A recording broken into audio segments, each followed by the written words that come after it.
baginda Nabi Muhammad sallallahu alaihi wasallam dengan ucapan Allahumma sholli ala sayyidina Muhammad. Saya ngisi pengajian itu tak berjubir. Padahal ada rencana ngisi itu ya. Nah inilah dapatnya. Jadi malam ini saya kesini karena ini memang kajian rutin. Tadi sudah ada juga panggilan dan ada acara 40-an. Azan itu tangan Allah itu berada di kepala orang yang azan. Tangan itu bukan tangan tubuh ini, maksud tangan itu biasa. Para ulama menafsirkan tangan di situ artinya rahmat Allah itu berada di kepala orang yang sedang mengumandangkan azan. Jadi orang yang azan itu sangat mulia sekali di sisi Allah. Tapi asalkan dia azan itu ikhlas, jangan diselingi dengan niat-niat yang lain. Ya, niat ta'alam lah, niat riya lah, niat apa? Kita dipuji lah, dan niat kita upah dan macam-macam. Namanya manusia. Nah, niatnya macam ini merusak ibadah kita. Oleh karena itu kalau kita beribadah ibu sekalian, pasanglah niat ikhlas karena Allah Ta'ala, maka ibadah kita menjadi sempurna. Oke, sebelum kita lanjut pembahasan kita, ada yang mau bertanya di sini. Kemarin kita tidak sempat ya.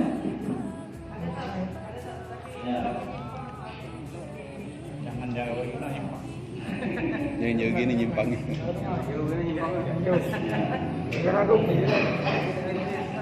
Jangan sampai balik karena aku. Ada nyimpang karena aku. Jangan.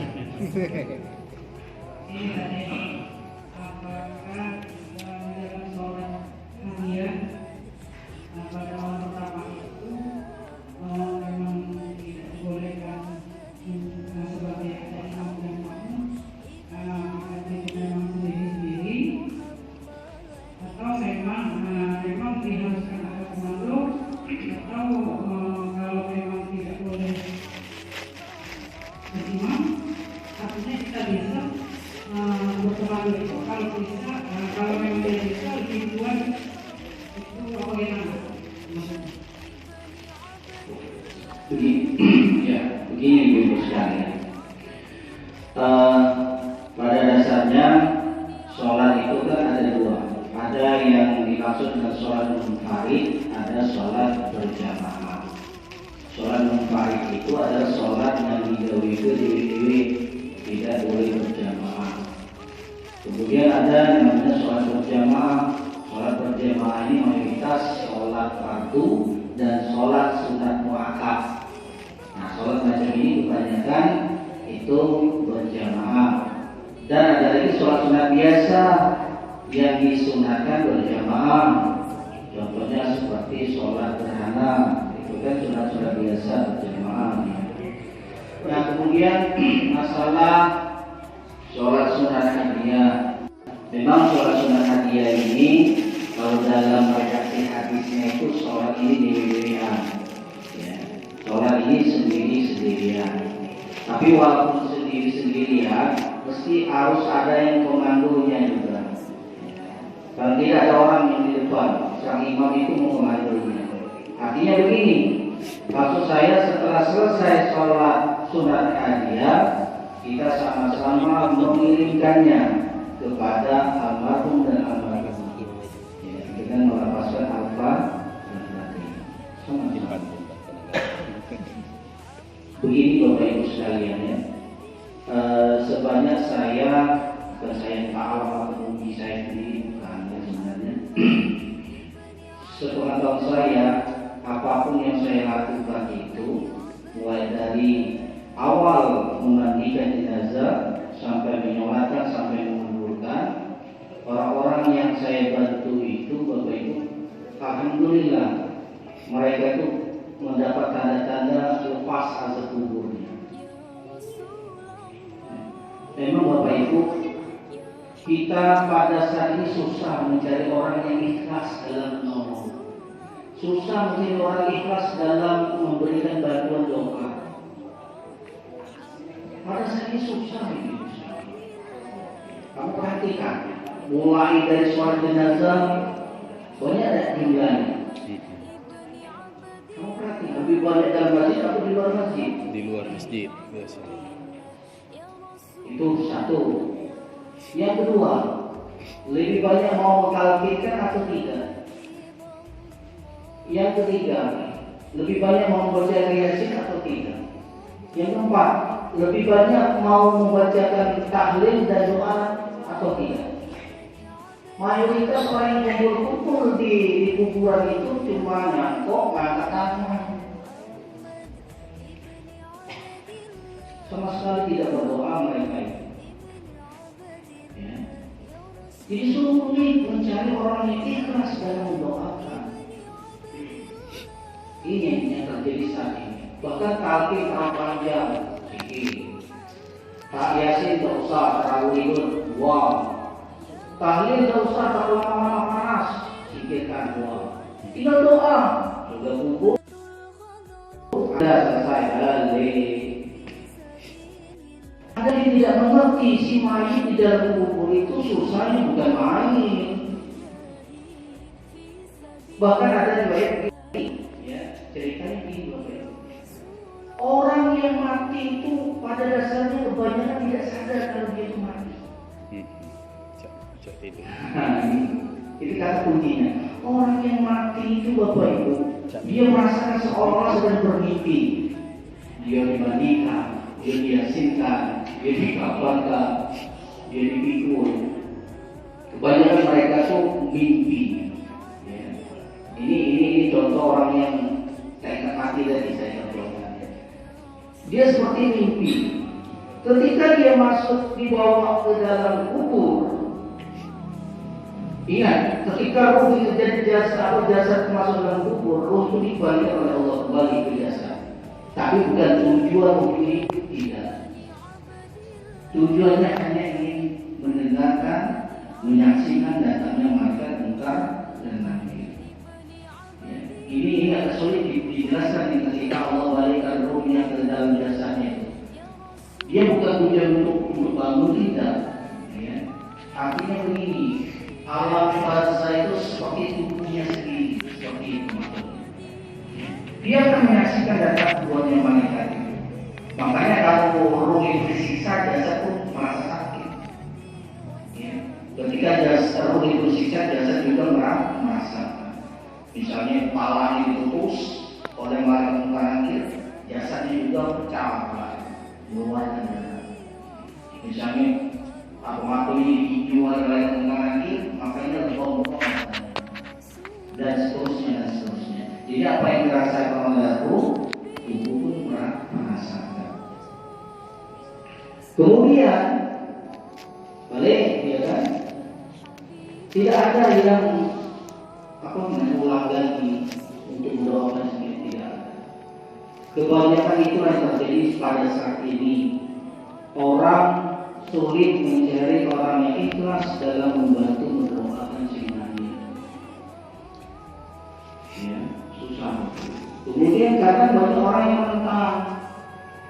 Ya, diajak sholat maghrib berjamaah di rumah si mayit adalah sungkan, malas nilai pula. Ya. Banyak yang menentang itu. Ya. Alasan sholat isya Ustaz. Sholat yang boleh ditangguhkan itu adalah sholat isya. Karena sholat isya waktunya sangat panjang. Makanya kecuali sholat pendek, zuhur, asar, maghrib dan subuh itu sholat pendek, ibu sekalian. Itu tak boleh ditunda. Makanya keluar afdhalus sholat waktu itu. Utama sholat itu adalah dikerjakan pada awal waktu. Hadis itu merujuk pada sholat-sholat yang waktunya sangat pendek. Asar, kalau zuhur itu ada sedangkan. Asar yang sangat pendek itu, maghrib, subuh, apalagi subuh. Oke, tunggu lah. Ngejam lagi. Ngejam. Maksudnya apa? Apa itu sudah ada ditunda sholat-sholat seperti itu. Kecuali sholat isya itu boleh ditangguhkan. Makanya para sahabat ketika dia mempunyai pekerjaan yang tidak bisa ditinggalkan, boleh mereka meninggalkan sholat subuh. Karena mereka dibarengi dengan tahajud. Tidur dia, tengah malam bangun, sholat isya, kemudian tahajud. Ya. Itu kebanyakan para sahabat seperti itu ketika mereka ada pekerjaan yang sangat berbeda. Boleh para sahabat itu seperti itu, boleh menunda sholat isya. Ya. Ini masalah ini kan kami dalam pengajian kami bertanya Layannya. ya boleh yang imam, boleh makan imam. Nah tidak berpengaruh. Nah kalau memang berpengaruh apakah sholat ini memang tidak sahih atau bagaimana? Jadi yang itu sudah jelas bermanfaatnya sendiri. Iya, sholat sendiri. Iya. Kalau memang sendiri, tidak imam. Iya. Iya. Begini Ibu, saya kan katakan sholat sunnah akhir itu adalah sholat sunnah akhir yang dikerjakan sendiri-sendiri. Kan sudah sholat maghrib, sebelum mengerjakan sholat sunnah akhir, kita kan sholat sunat ba'diyah maghrib dulu. Sudah sholat sunat ba'diyah maghrib, kita kan berdiri masing-masing, serempak diri masing-masing. Kita kan kerjakan bersama-sama, tapi niatnya tidak berjamaah. Karena itu kita memang ngawinnya seolah berjamaah, tapi niatnya tidak berjamaah. Ada masalahnya mengikutnya harusnya. Nah kemudian itu malam pertama, untuk malam kedua, malam ketiga, dan malam ketujuh seterusnya boleh ulangan seperti itu, atau boleh ahli keluarganya saja yang mengerjakannya, boleh siapapun itu. Ini masalah. Jadi yang jelas begini, sholat itu kalau menurut hukumnya adalah sholat itu sendiri-sendiri, tidak dikerjakan berjamaah. Kalau kamu berjamaah itu nanti bid'ah. Ya. Hukum baru bid'ah. Nah ini bahaya, kamu buat hukum baru, ya. Membuat cara sholat baru. Aku tidak perlu bertanggung jawab di situ. Aku tidak ada tanggung jawab sendiri. Kamu buat berjamaah. Aku kan malah dikatakan sholat itu dewi-dewi. Niatnya dewi-dewi. Tak tahunya kamu buat berjamaah. Wah, tidak bertanggung jawab itu. Wah, berat Bapak Ibu. Masalah agama ini tidak baca itu. Menggunakan akal itu tidak baca. Akal itu tidak bisa digunakan dalam beragama, tidak bisa. Kita tetap mengutamakan hukum Al-Quran dan Al-Hadis serta ijma' para ulama. Baca kita. Makanya kita jelas hanya mengikuti tuntunan yang ada di dalam kita. Apa saja yang ngomong berjamaah, baca ijma' takut. Aku takut nanti ngantuk. Terus ini yang berbahaya itu.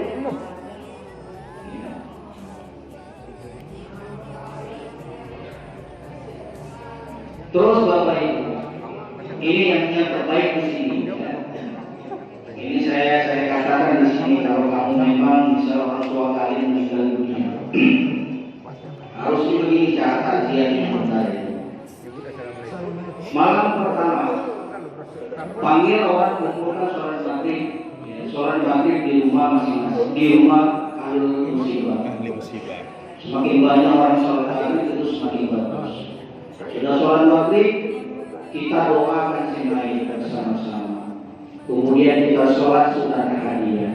Setelah itu lanjutkan langsung baca surah Yasin dan tahlil.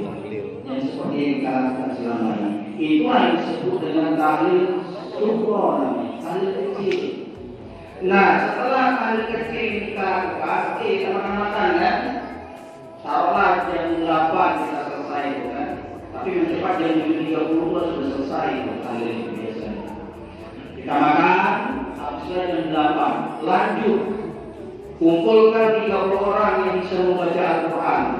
Sejus-sejus, 30 orang 30 juz, berarti satu malam sekali khatam Al-Quran.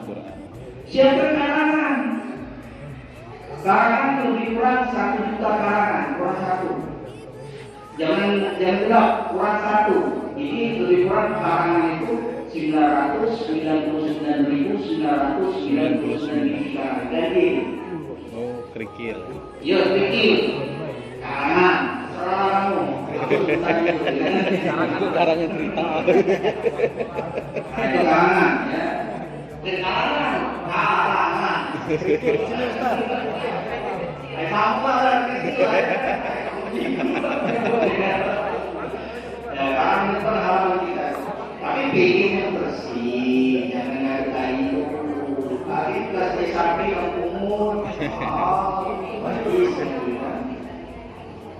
Nah,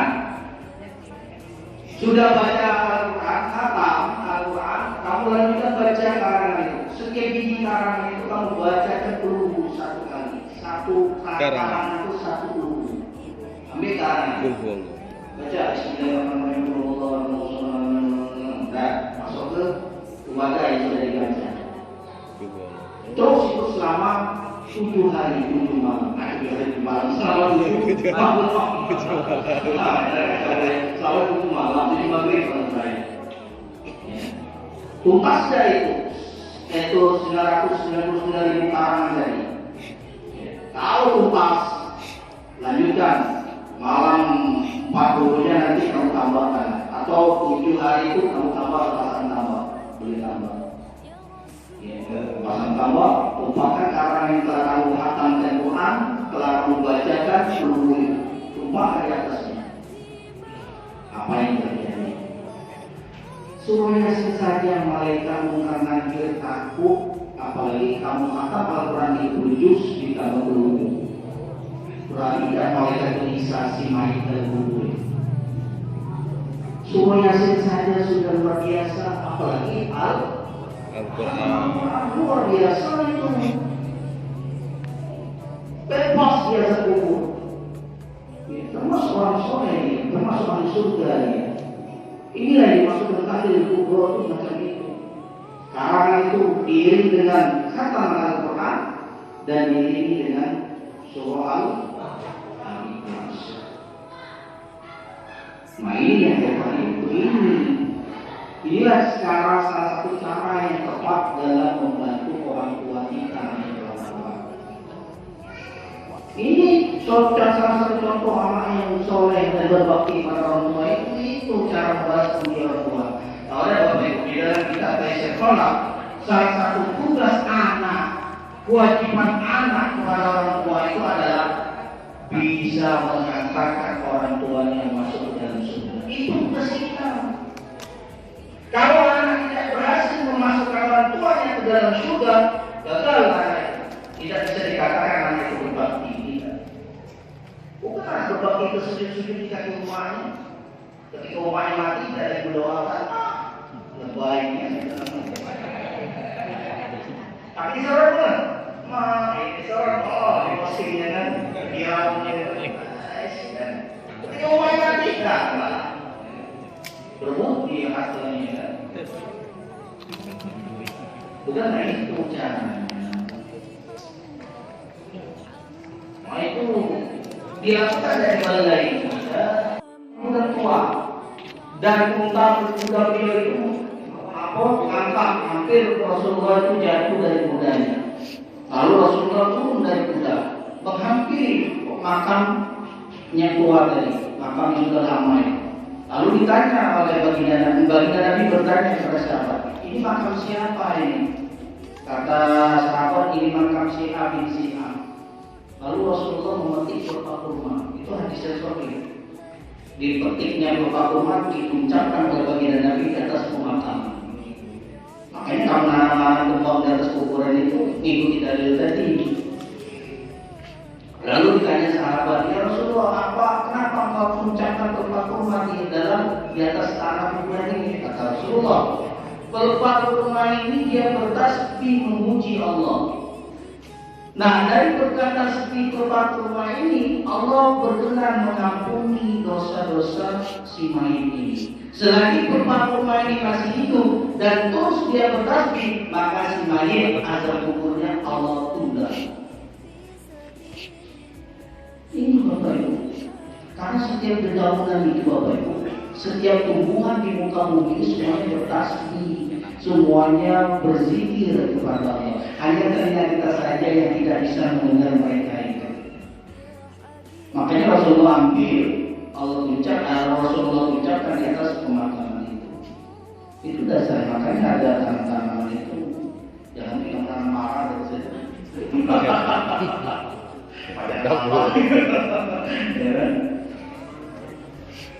Itu. Nah, dari sinilah para ulama mengkiaskan daripada tanaman muda mati lebih baik karangan. Karangan tak akan pernah mati, apalagi lebih sudah dibacakan Al-Quran dan surah Al-Ikhlas tadi. Maka itu sampai hari kiamat itu. Siapa yang mau siapa yang mau berarti ya? Itu bagus. Kalau batu putih diambil orang. Kalau saya lagi sekolah lagi kecil-kecil dulu, di ujung Tanjung itu asal kematian macam itu lagi. Kalian dulu tahan kami dulu bolos santri itu sakar kalau ujung Tanjung itu. Rami-rami kami datang. Al-Quran situ sewa. Sudah baca Quran, kopi datang. Kalau sudah baca Quran bukan main kami kopi. Oh ya, itu sekarang ada itu sampai selesai itu sampai jam 1 malam baru selesai. Itu ya, tapi itu tadi maghrib baca tahlil yasin, makan, kemudian lanjut baca Quran, kemudian baca berwudu di karangan itu sampai jam 1 malam. Selama 7 malam berturut-turut selesai karangan kurang 100 juta ya. 1 juta karangan itu 7 maghrib 7 malam itu selesai. Orang banyak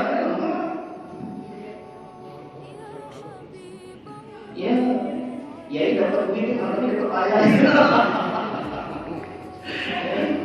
gempur peladas orang banyak peladas kantor Kalau rame-rame itu tak terasa.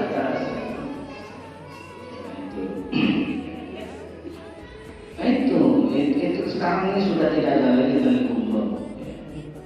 Sudah ya itulah tadi suka gawe macam itu kan berat. Makanya dalam hadis dikatakan walakinna ala qadri nasabi. Kata Rasulullah, besar kecilnya pahala itu tergantung berat dan ringannya ibadah yang dikerjakan.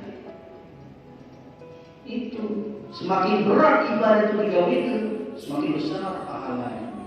Semakin ringan ibadah itu digawekan, ayo kecil dulu panjang, kagak ada gawe ringan yang jadi besar, nanti jalannya. Emang itu logika kita saja berpikir macam itu. Sama kayak Tuhan macam itu juga. Puasa itu besar pahalanya. Kenapa? Yunahan lapar dan haus. Orang jual es oyen mana yang tinggal bilang dulu kan? Itu bukan main, bukan mudah menahan lapar dan haus itu. Bukan mudah, bukan perkara mudah puasa itu. Berat puasa itu. Kalau dia mudah banyak, mudah kita puasa kan? Tak mungkin kalangan rame. Ini puasa kami rame kalangan. Makan karena puasa itu berat, makanya pahalanya juga besar. Itu terjadi semacam itu sekarang ini. Susah mencari orang yang benar-benar ikhlas ingin membantu, mendoakan keluarga kita yang wafat itu susah mencari. Nah itu ya, jadi sholat sunat tadi itu dikerjakan sendiri-sendiri. Bagi imam yang mau memberikan komando atau tata caranya itu boleh, itu tidak apa-apa. Tapi jangan kalau itu berjamaah.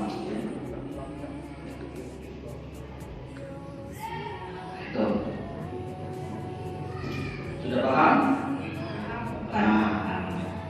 Lagi kan? Ini duduk ini. Di dalam tata cara berwudu sholat, ini sahnya sholat.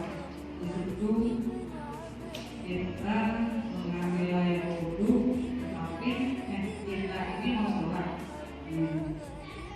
Tanpa mereka lagi,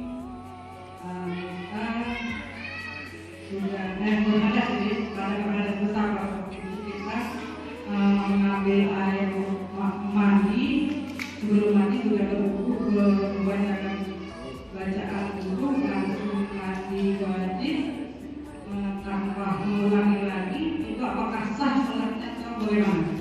Oh, mandi wajib. Ya, mandi wajib kemudian kita tidak usah berwudu lagi langsung sholat. Nah, ini memang Bapak Ibu ada dua pendapat. Pendapat pertama itu sah sholatnya karena mandi wajib itu ada wudu besar. Karena di dalam itu kan ada wudu, jadi dia boleh untuk sholat musola.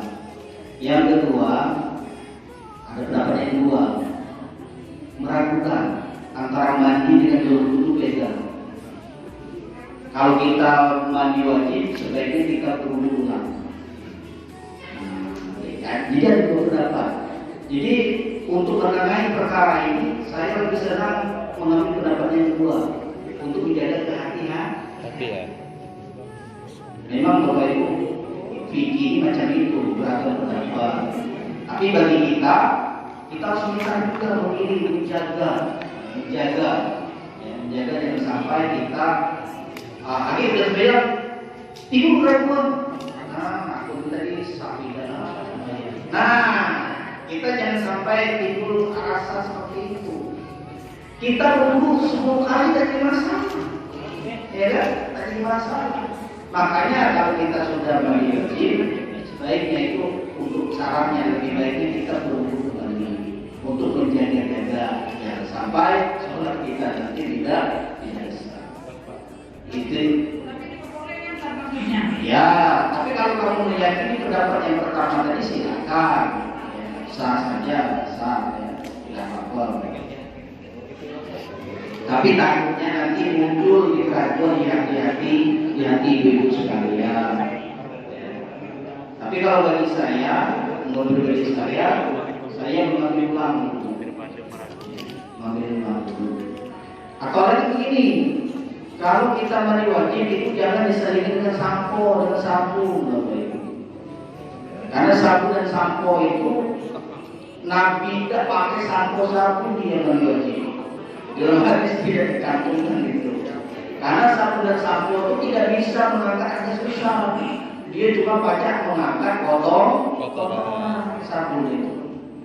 Yang bisa mengangkat hadas besar itu hanyalah air bersih. Makanya kalau kamu mandi wajib, jangan kamu campur-campuri dengan sabun atau sampo. Paling tidak kalau kamu nyari sampo, sudah ya dulu mandi wajib, baru kamu selingi sabun. Memang Bapak Ibu, memang banyak pendapat di situ. Masalah mandi wajib itu saja sudah banyak komentar yang mendapatnya para ulama. Apalagi sekarang di kontemporer sekarang ini. Jadi itu banyak pendapat di dalam. Nah, untuk menjaga kehati-hatian di dalam perkara ini, itulah tadi saya katakan. Lebih baik kita pisahkan saja dulu antara mandi wajib dengan berwudu.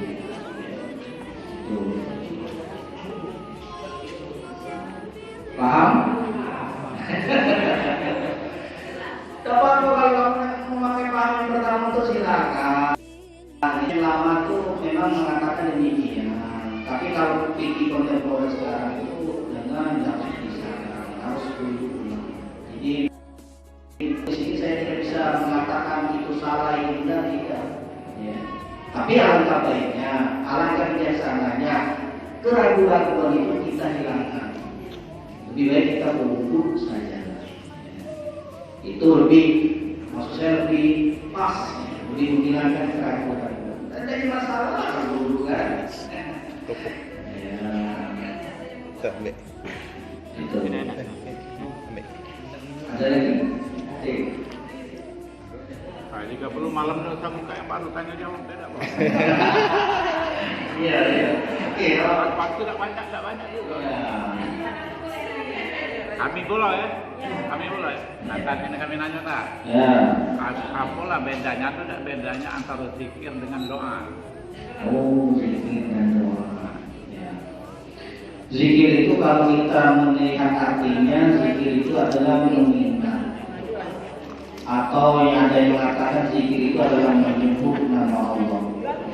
Jadi zikir itu maknanya banyak kalau dilihat ke kamusnya. Sholat juga itu disebut zikir juga. Ya. Jadi antara zikir dan doa jelas sebetulnya berbeda. Kalau zikir itu memuji Allah, menyebut nama Allah, mengingat Allah, itu zikir. Sedangkan doa itu adalah bentuk permohonan atau permintaan kita kepada Allah Subhanahu wa Ta'ala. Walaupun keduanya maknanya berbeda, tapi keduanya satu, tak bisa dipisahkan. Kalau kita ingin meminta, kita harus memuji dulu Allah, harus memuji dulu. Makanya kita kalau ingin berdoa, bikin Al-Fatihah, bikin Al-Fatihah. Kenapa kita bikin Al-Fatihah? Karena Al-Fatihah itu juga mengandung pujian. Itu artinya Alhamdulillahi Rabbil Alamin. Sudah puji bagi Allah. Dari Alhamdulillah saja sudah artinya sudah memuji. Ar-Rahmanur Rahim, yang Maha Pengasih dari Maha Mujilah. Sudah zikir itu namanya. Maliki Yaumiddin, rajanya di hari kiamat. Ya, Ar-Rahmanur Rahim, Maliki Yaumiddin. Iyyaka na'budu wa iyyaka nasta'in. Kepadamu-lah kami menyembah dan kepadamu-lah kami memohon. Nah, itu baru meminta kan. Jadi kata-kata itu pertama di awal puji-puji ya. Kemudian iyyaka na'budu wa iyyaka nasta'in, kepadamu-lah kami menyembah dan kepadamu-lah kami meminta. Nah, baru kata meminta itu terakhir. Tapi doa itu ada zikirnya juga. Makanya tadi sang imam, ya Latifu ya Kafi. Ya Latif itu pujian. Wahai Zat yang Maha Lembut, wahai Zat yang Maha mencukupi, cukupilah kami, cukupilah kebutuhan kami. Itu zikir itu ya Latif. Bahkan ya Latif itu dalam riwayat dikatakan kalau dibaca 300 kali setiap hari, Allah beri rezeki dari sesuatu dari mana saja yang Allah beri. Bisa menjadi kaya Bapak Ibu kalau kita zikir ya Latif itu setiap hari. Belum doa, zikir baik sudah Allah kasih ya, apalagi kita minta. Tak minta ya Allah beri, apalagi kita meminta. Itu zikir la ilaha illallah, setelah itu zikir la ilaha illallah. Jadi artinya begini, sama seperti kita sebenarnya polanya. Kita kalau minta bantuan dengan membagi, apa yang kita kirim dengan membagi? Proposal. Apa isi proposal itu? Pasti kata-katanya kok awalnya surat itu pasti mungkin membagi. Salam takjim. Semoga Bapak Bupati dalam keadaan sehat walafiat. Oh, jangan kita mungkin Bupati kita kan? Lebaran kedua minta duit. Karena itu kan. Sama dengan Tuhan. Awal dengan zikir, awal dengan pujian, awal dengan sanjungan. Setelah habisan kita memuji Allah, baru kita masukkan rasa. Ya Allah, ampuni salah ya Allah. Ampuni dosa ya Allah, payu saya ya Allah. Boleh kita berakal. Boleh kita berakal. Yang bagusnya berakal dengan mengantuk tengah malam. Sholat tahajud pun yang terbaik itu jam 3. Jam 3 jam 4. Sepertiga malam itu jam 3. Karena jam 3 itu memang aura positif itu sangat kuat. Kalau jam 12, jam 1, jam 2 itu antara aura positif dan negatif dicampur bau masih. Tapi kalau jam 3 itu memang bersihnya itu auranya. Makanya sholat tahajud itu terbaik jam 3 pagi.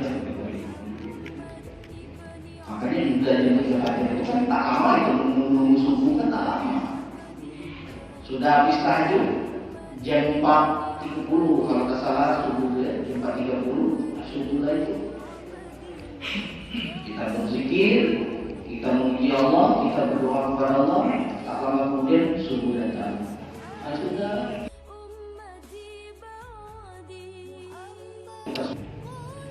Itu Bapak Ibu. Jadi antara zikir dan doa itu akan berbeda.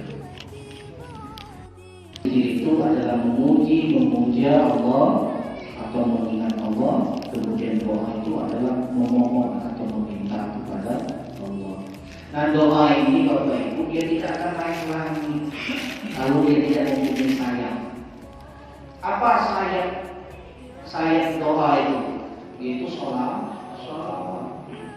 Awal doa baca sholawat, penutup doa ditutup dengan sholawat. Lalu mendorongnya naik langit itulah amin. Amin. Keluar 4 malaikat dari kata amin itu membawa doa itu naiklah. Makanya jangan sungkan-sungkan membaca amin. Kalau kamu orang imam berdoa, kamu tak membaca amin, kamu tak ada bagian dari doa itu. Tidur. Apalagi sama tidur. Tak ada kenapa apunnya itu. Tidur ngobrol. Nah itu. Jadi Bapak Ibu seperti itu. Kembali dari masalah mati tadi, memang saatnya susah. Saya bilang itu menanam orang yang mati saja seperti mengumpulkan pohon pisang. Udah dulu, angkat doa, baca doa dikit-dikit aja. Nah itu kan, itu tadi membantu orang meninggal itu tidak ikhlas. Tidak ikhlas. Orang-orang ini ngangkat kuburan, begitu jenazah sudah diibu, orang-orang itu ngangkat balik. Lah, mana doa? Tapi aminnya ngantar pas semuanya berdoa sambil. Kadang aku yang berdoa aku lihat merasa jadi walaupun ada juga keluarganya yang lirik, tapi saya merasa seperti sendirian. Ya. Ku baca tak baca, naik amin itu sungkan. Ini sama seperti aku lihat kuburan itu. Sepi. Aku berzikir aku dia, berdoa aku tadi yang amin ke lah. Aku macam ini, lebih baik dari kamu dan mati kita. Ini kita kadang merasa sendirian kadang. Ya Allah, aku ada ini. Tapi alhamdulillah.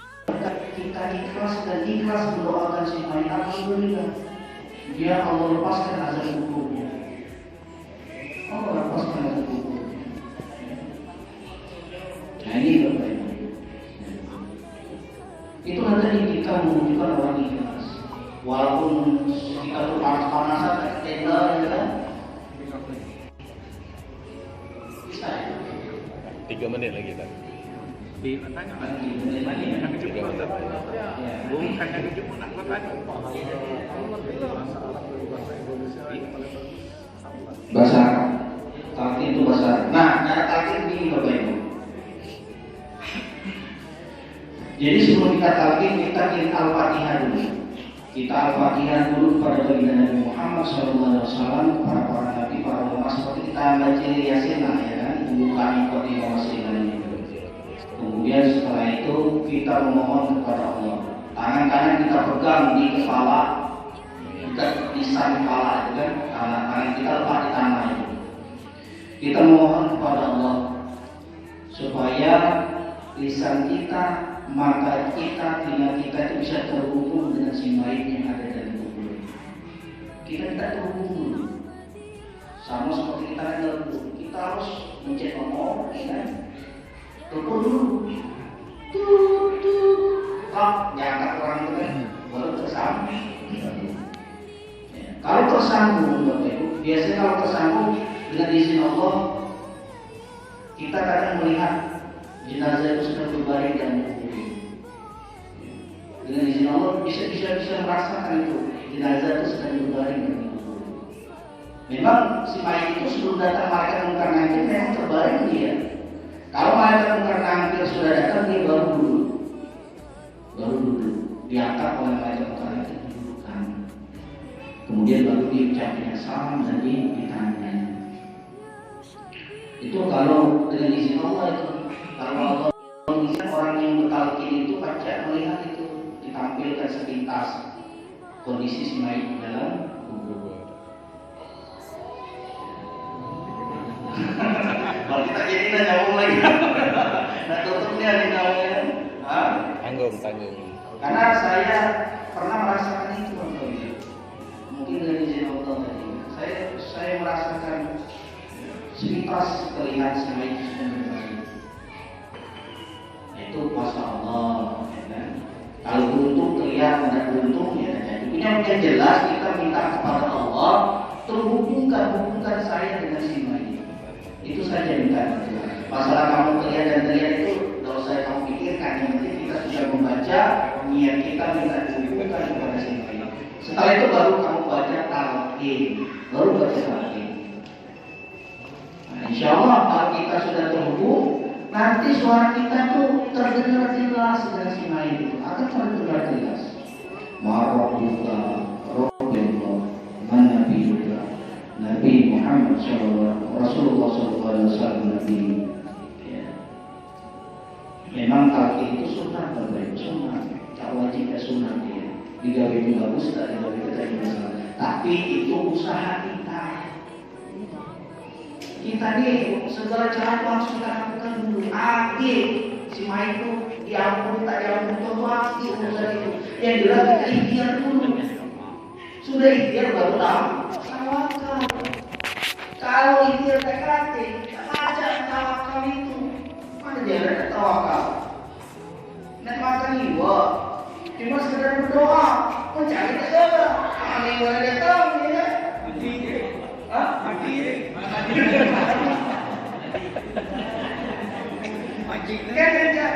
Yang jelas cara ikhtiarnya apa? Bekerja, pakai perahu, pasang jaring, pasang tajur, ikhtiar. Ade ngomong tak ada terlibat lagi, pasang dulu jaring, pasang dulu tajur, tangkolan dulu. Setelah ikhtiar kita lakukan, baru tawakal ya Allah. Pasang tajur sebanyak 100 ekor. Sekarang usahakan semuanya kepadamu ya Allah. Tak ada 100 ekor sudah dapat. Walaupun 1-2 pasti dapat juga. Itu intinya. Ini ternyata cuma sholat Tuhan. Angkatan ya Allah kita makan juga berdekati hari ini. Cuma datang siapa ini kecuali orang itu termasuk orang yang bertakwa. Seperti para ulama, para wali Allah tidak mampu seperti Imam Muslim atau Imam Syafi'i dan sebagainya. Para wali Allah baca itu bukan kelas kita, bukan pakaian kita. Mengitu ini pada mencari takwa. Karena kita orang awam apa aja kita meniru orang-orang yang mampu tidak baca. Karena ikhtiar kita itu wajib harus kita lakukan. Mungkin itu saja Bapak Ibu, karena waktu kita sudah habis, sudah datang dan waktu kita sambung lagi.